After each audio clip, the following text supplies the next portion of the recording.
Zara pressed her scaled palm against the cold metal wall of her stolen ship and tried to ignore the pain shooting through her chest. Every breath felt like swallowing broken glass, but she had no choice.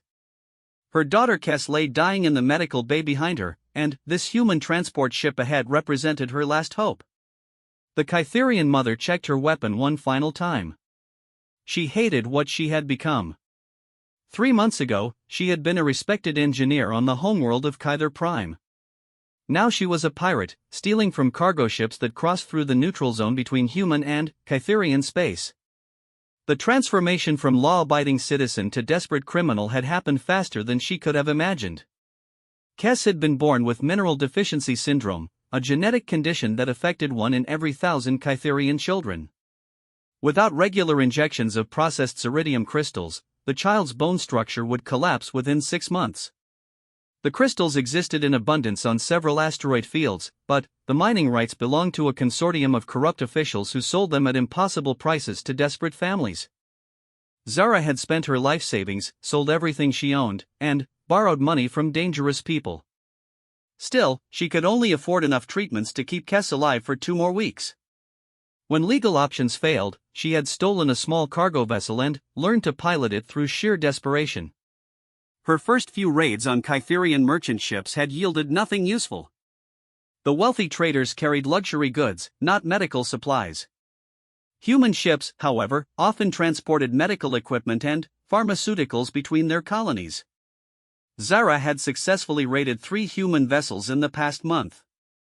Each time, she had taken only what she needed and left the crews unharmed. She was not a killer, just a mother running out of time. The human transport ship ahead looked different from the others. It was larger, more heavily shielded, and bore the distinctive blue cross marking of a medical vessel. Zara's scanners detected massive quantities of rare minerals and pharmaceuticals in its cargo holds. This single ship contained enough supplies to treat Kes for years, maybe even cure her completely.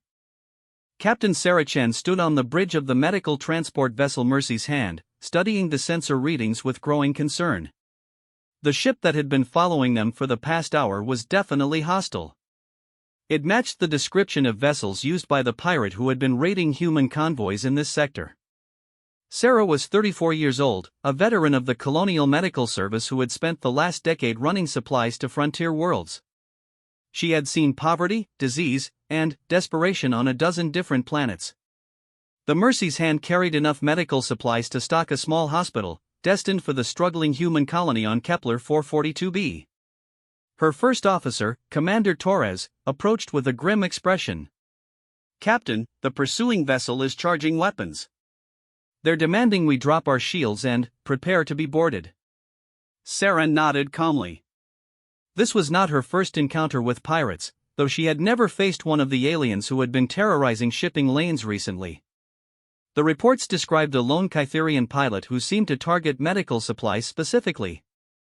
Unlike other pirates, this one had never killed anyone or caused unnecessary damage.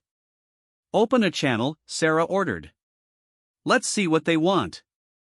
The viewscreen flickered to life, revealing a figure that made Sarah catch her breath.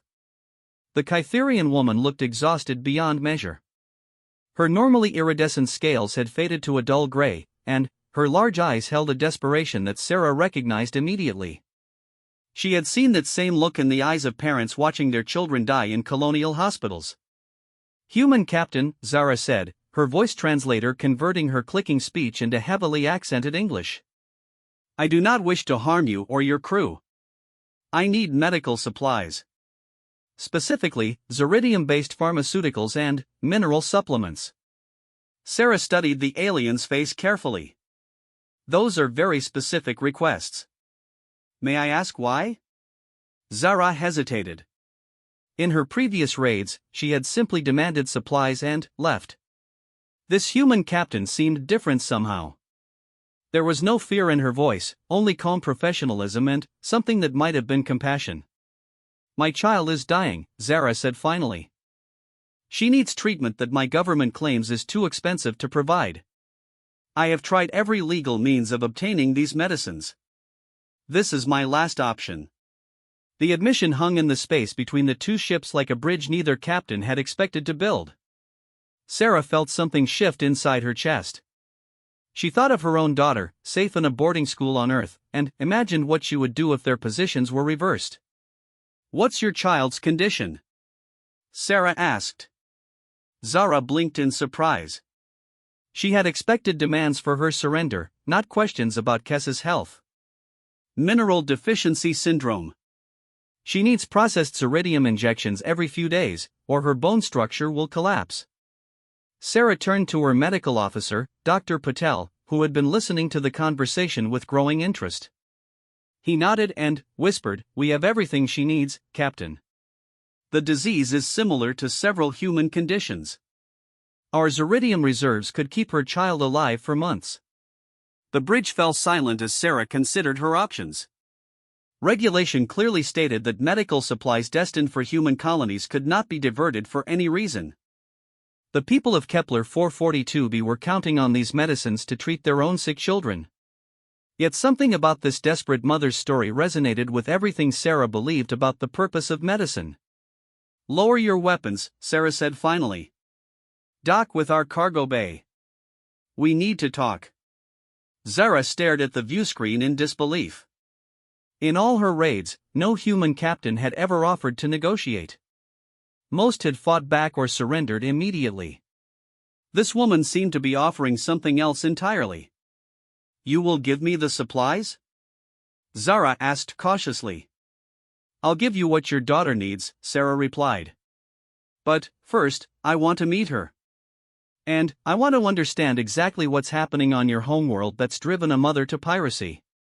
20 minutes later, Zara stood in the medical bay of the human ship, watching Dr. Patel examine Kess with gentle expertise. The human doctor's hands moved with practiced skill as he ran diagnostic scans and checked the child's vital signs. Sarah stood nearby, her expression growing darker as she reviewed the medical readings. Kess was barely conscious, her small body racked with pain. The 5-year-old Kytherian's scales had lost their natural luster, and her breathing was labored. Without treatment, she would not survive another week.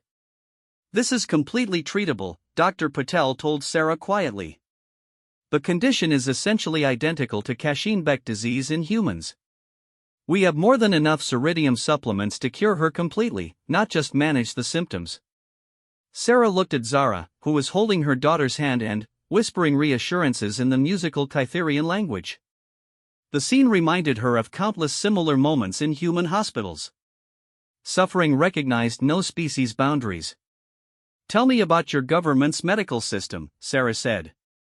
"Why can't they provide this treatment?" Zara's expression hardened with anger and frustration. "The Kytherian Medical Council controls all imports of rare minerals. They claim the cost is too high, but I have learned the truth. Council members have been selling ceridium to private buyers at enormous profits while telling desperate families that no supplies exist." Sarah felt her own anger building. She had seen corruption in medical systems before, but never anything this cruel. "How many children are affected?" "Thousands," Zara replied, her voice breaking. "Perhaps tens of thousands across our colonies. Most families cannot afford the black market prices. Their children simply die while the council grows wealthy." Dr. Patel administered the first ceridium injection while Sarah watched. Within minutes, Kessa's breathing became easier and some color returned to her scales. The improvement was dramatic and immediate. "She'll need regular treatments for several more months," Dr. Patel explained. "But, with proper medication, she should make a complete recovery." Zara's legs almost gave out from relief. For the first time in months, she allowed herself to hope that her daughter might live. But, even as gratitude flooded through her, practical concerns remained. "I can pay you," she said to Sarah. "I have salvaged metals and rare elements from asteroid mining. Not much, but something." Sarah shook her head. "Keep your money. But I want something else from you." Zara tensed, expecting demands for information about other pirates or Kytherian military secrets. Instead, Sarah's request surprised her completely. "I want you to help me understand this conspiracy," Sarah said. "If corrupt officials are letting children die for profit, then we need to do something about it." This isn't just about your daughter anymore. The idea was so unexpected that Zara needed a moment to process it. A human captain was offering not just to save Cass, but to help expose the corruption that had driven her to piracy in the first place. You would risk your career to help Kytherian children? Zara asked incredulously. Sarah looked at Cass, who was already sleeping more peacefully than she had in weeks. I became a doctor to help sick children, regardless of what species they happen to be. If there are thousands of kids dying because of greed, then, yes, I'll risk my career. As the two ships remained docked in the emptiness between stars, an unexpected alliance began to form. Neither captain knew that their meeting would eventually reshape relations between their species, but both sensed that they had reached a turning point that would change everything.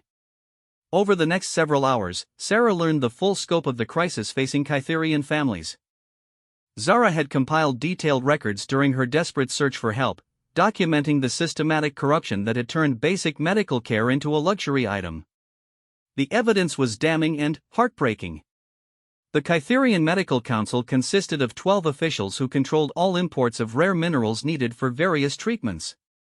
They claimed that limited supply and high extraction costs justified the astronomical prices they charged. However, Zara had discovered that the same minerals were being sold to weapons manufacturers and luxury goods producers at a fraction of the medical prices. They tell families that Ziridium costs 5,000 credits per dose, Zara explained, showing Sarah financial records she had obtained through hacking government databases.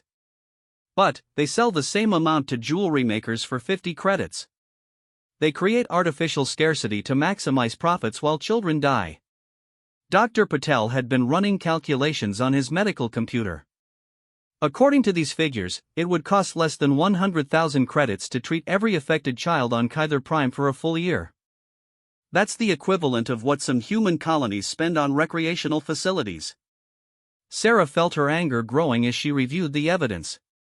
She had seen medical corruption before, but nothing on this scale.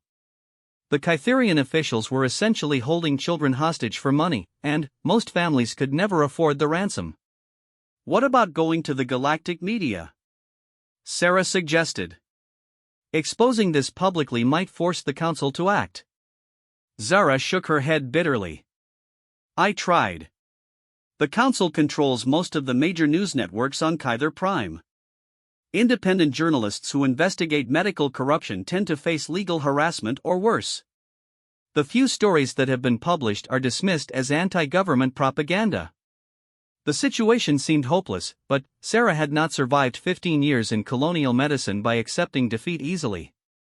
She had operated illegal medical clinics on frontier worlds, smuggled supplies past corrupt customs officials, and once performed surgery during a pirate attack. Bureaucratic corruption was just another obstacle to overcome. What if we bypass the council entirely? Sarah asked. Create our own supply chain? Zara looked at her with surprise. That would be extremely illegal under both human and Kytherian law.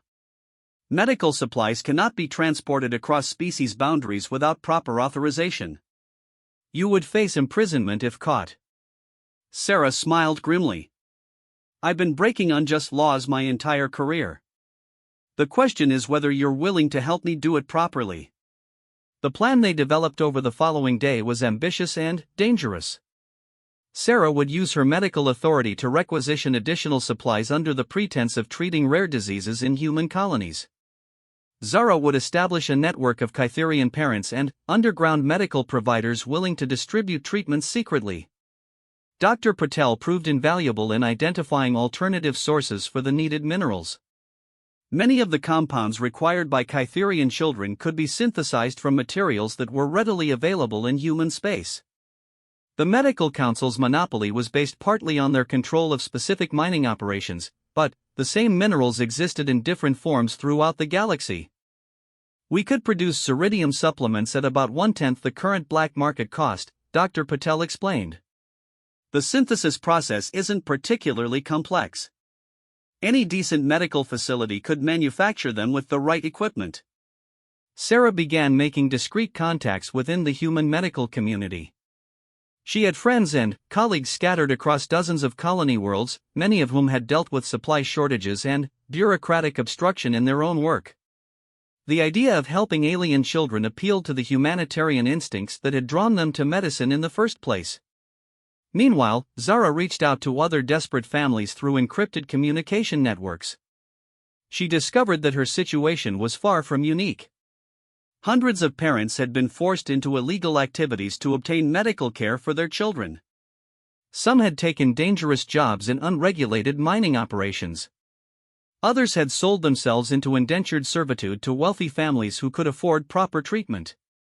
The network grew quickly as word spread through underground channels.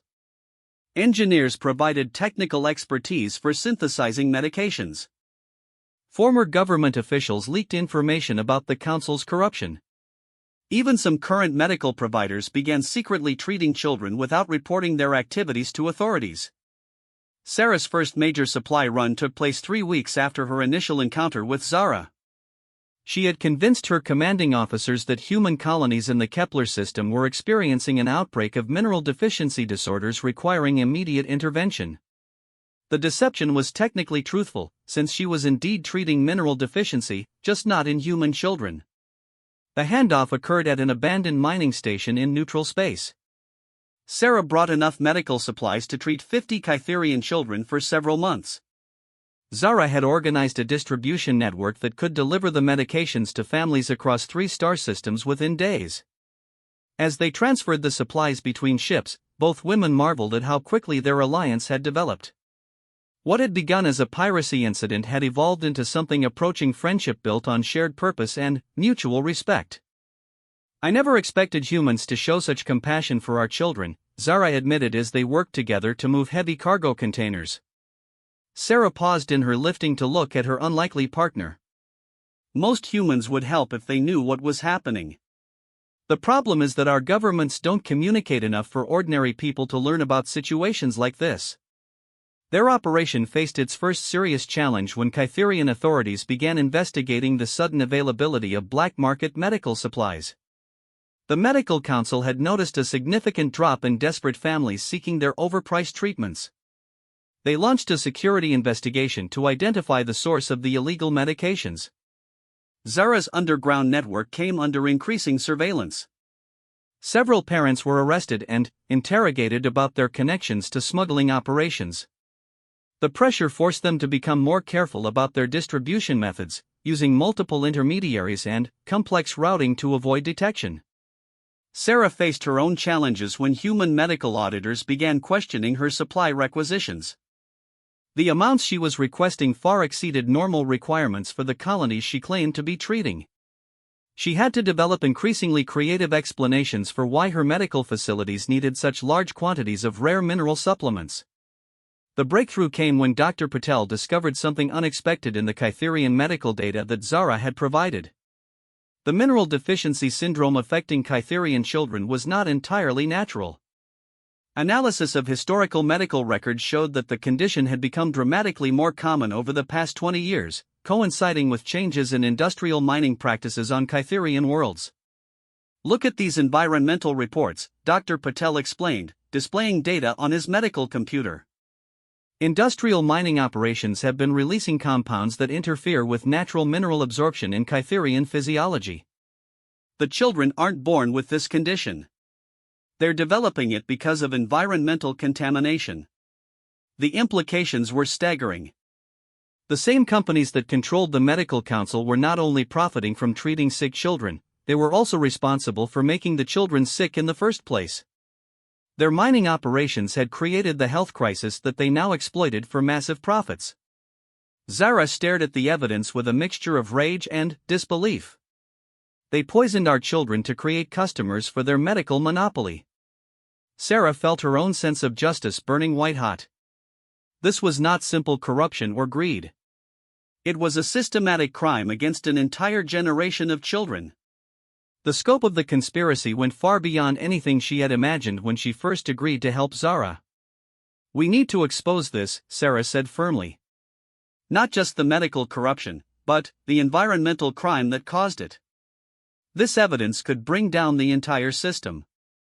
However, they both knew that revealing the truth would require more than just publishing data. The same people who controlled the medical council also had significant influence over Kytherian media and government. Exposing the conspiracy would require allies in positions of real authority. As they prepared for their next supply run, both women realized that their small humanitarian operation was about to become something much larger and more dangerous. They had uncovered evidence of crimes against an entire species, and the people responsible would do anything to protect their secrets. The stakes had escalated beyond saving individual children.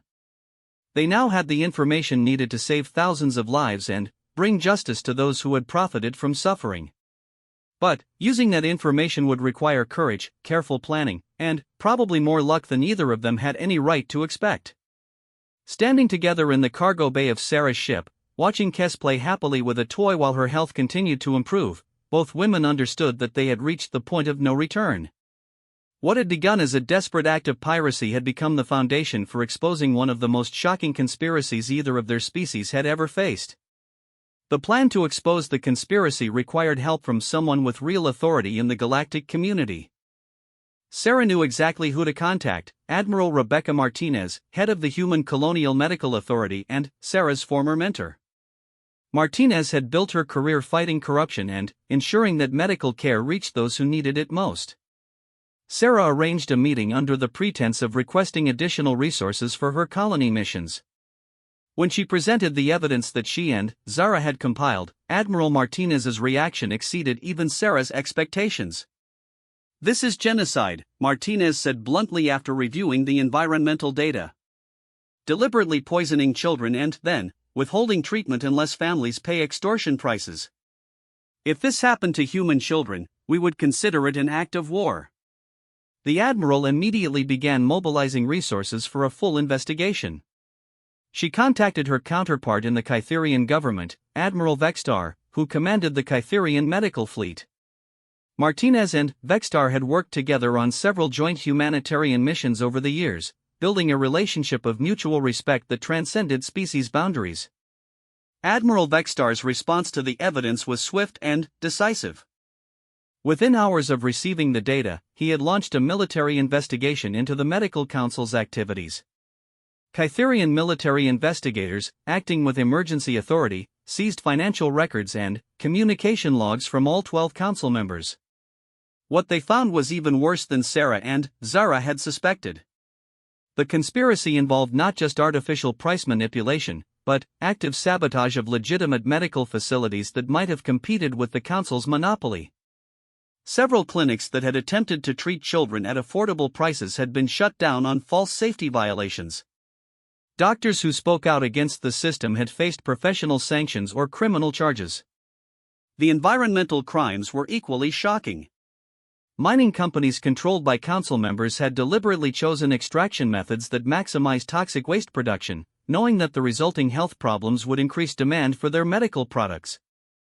Internal communications showed that they had calculated the optimal level of environmental contamination to maximize profits while staying below the threshold that would trigger immediate government intervention. While the official investigation proceeded, Sarah and Zara continued their humanitarian operations with newfound support. Admiral Martinez provided military protection for their supply runs, ensuring that they could operate without fear of interference from corrupt officials. The network of underground medical providers grew rapidly as more families learned that help was available. Dr. Patel led a team of human and Kytherian medical researchers in developing improved treatments for mineral deficiency syndrome. Working together, the mixed species team created synthesis methods that reduced treatment costs by 90% while improving effectiveness. They also developed environmental restoration techniques to begin reversing the industrial contamination that had caused the health crisis. Zara's role evolved from desperate pirate to liaison between human medical authorities and Kytherian families. Her first-hand experience with the corruption, combined with her technical knowledge as an engineer, made her invaluable in coordinating the response effort. She worked directly with Admiral Vextar to identify and shut down illegal mining operations while establishing legitimate medical supply chains. The legal proceedings against the Medical Council members moved with unusual speed. The evidence was overwhelming, and several defendants chose to cooperate in exchange for reduced sentences. Their testimony revealed the full scope of the conspiracy, implicating dozens of mining companies, medical suppliers, and government officials. Public outrage on Kyther Prime reached unprecedented levels when the full truth became known. Mass protests demanded not just punishment for the conspirators, but fundamental reforms to the medical system. The Kytherian government, facing the worst political crisis in its modern history, implemented emergency measures to provide free treatment for all affected children. Sarah found herself testifying before a joint human-Kytherian tribunal investigating the conspiracy. Her decision to help Zara, initially seen as a violation of medical regulations, was now praised as an act of heroism that had exposed crimes against an entire species.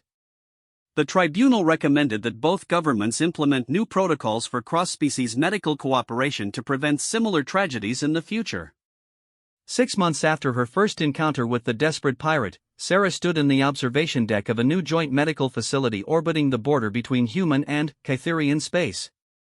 The station represented a new model of interspecies cooperation, jointly staffed by medical professionals from both civilizations and dedicated to treating patients regardless of their ability to pay. Zara worked as the station's head of engineering, her expertise crucial in adapting human medical technology for Kytherian physiology. Kes, now completely cured and growing strong, attended school with children of both species while her mother helped design life-saving medical equipment. The partnership between Sarah and Zara had evolved into something neither had anticipated. Their personal friendship had become the foundation for broader cooperation between their species. The medical station was just the beginning of joint projects that included environmental restoration, advanced medical research, and cultural exchange programs. Dr. Patel had established a research laboratory on the station where human and Kytherian scientists worked together to develop treatments for diseases affecting both species. Their collaborative approach was proving remarkably effective, combining human innovation with Kytherian precision to create medical breakthroughs that neither species could have achieved alone. The conspiracy trials concluded with lengthy prison sentences for all 12 medical council members and their corporate collaborators. The financial penalties imposed on the guilty companies funded a comprehensive environmental cleanup program that was already showing positive results.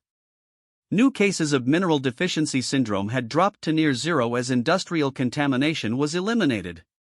More importantly, the crisis had led to fundamental changes in how both species approached medical care. The new protocols established by the Joint Tribunal required that any medical technology or treatment developed by one species be shared with the other under reasonable licensing terms. Artificial scarcity for life-saving treatments was now considered a crime against galactic civilization. Sarah's career had taken an unexpected turn. She now served as Director of Interspecies Medical Cooperation, coordinating humanitarian efforts across multiple species throughout the galaxy. Her experience with the Kytherian crisis had taught her that medical compassion could transcend any boundary of politics, culture, or biology. Zara had become something of a celebrity on Kyther Prime, her transformation from pirate to humanitarian hero inspiring a new generation of young Kytherians to pursue careers in medical engineering. She regularly spoke at schools and universities about the importance of ethical behavior in medical technology, using her own story as an example of how desperation could drive good people to extreme measures. Standing together on the observation deck, watching human and Kytherian medical staff work side by side to save lives, both women reflected on the unexpected journey that had brought them to this point. What had begun with an act of piracy had become a model for how different species could cooperate to solve problems that affected them all. "Do you ever regret becoming a pirate?" Sarah asked with a slight smile. Zara considered the question seriously before answering. "I regret that it was necessary. But, without that desperate act, thousands of children would have died while the corruption continued. Sometimes breaking unjust laws is the only way to create just ones." Their conversation was interrupted by an announcement over the station's communication system. Another transport had arrived carrying patients from a distant colony world where a new medical crisis was developing. This time, it was human children who were suffering from a rare genetic condition, and Kytherian medical technology offered the best hope for treatment. Sarah and Zara exchanged a look of understanding. Their work was far from finished.